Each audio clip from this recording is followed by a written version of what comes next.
Hi, Seafood Bob here, Reflex Flow Training. Today we're going to do a little thing called slanting flying. It's from the Yang style Tai Chi CHUAN long form, but it's also something that's found in a lot of Chinese wrestling and grappling styles, and it can actually be good for the street. It's a pretty good technique. Yeah, it is kind of an opportunist type of movement. Circumstantial depending on what the circumstance is, but it's a nice throw, especially when you're throwing somebody on a hard surface. So we'll do this a couple different ways. First, the person's grabbing for my shoulder over here. He's staying the same direction. So his chest is facing out towards the camera here, like on mine is.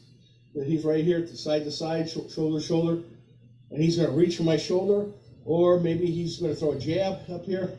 And I see it, and I go here, right? And I tuck my chin in and cover like that. I'm going to slap to his groin, just come in with my shoulder right underneath his shoulder, and twist and throw. Move my knee. He's going to go on a 45-degree angle, and when he falls, what it's going to do is it's going to make him land on his shoulder, which on a hard surface can cause a lot of damage.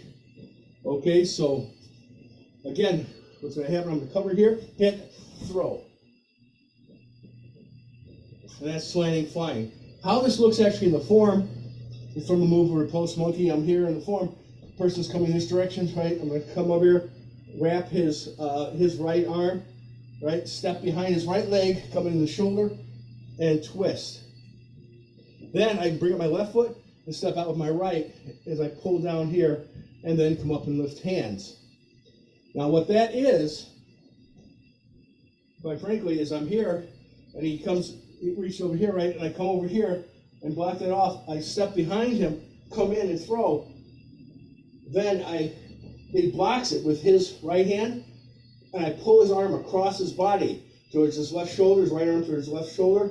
As this hand comes up, and I draw up his foot, step deep behind him, right? And at this point, I can just pull here and scoop his foot up, and that's going to drop him to the ground. Then I can step in and come across again. That type of throw. Now, you don't have to do it that way. You don't have to do it like in the classic Tai Chi.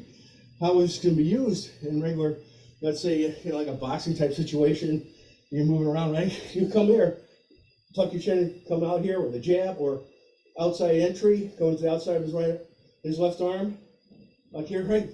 Throw a punch, right? Step behind, and as you throw a punch, right? Step behind, come in with the shoulder and throw.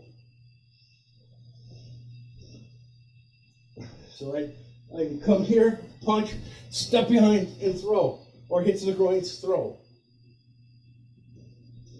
So it works that way.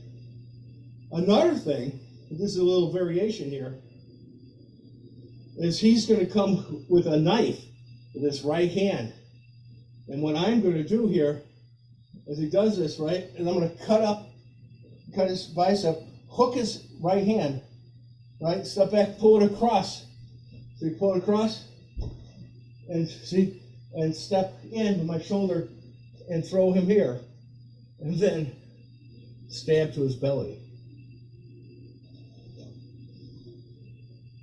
I cut here, hook, draw back, right?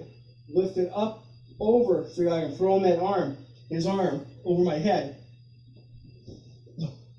and come in and stab to his belly. So, boom, boom. That's one way of doing it. Like that. And from another standpoint, boom, boom. From here, across, boom.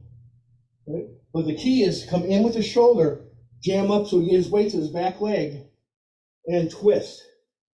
And that's going to send him on a 45 and down to the ground. Like I say, another way to do that, of course, is here. Punch, comes straight down. This is like I'm step behind. This hand comes in front of his body, pushes to his hip, come in with the shoulder, bump him to his back leg, and twist. And that sends him flying to the ground. Okay, very simple technique. Practice hard but safely.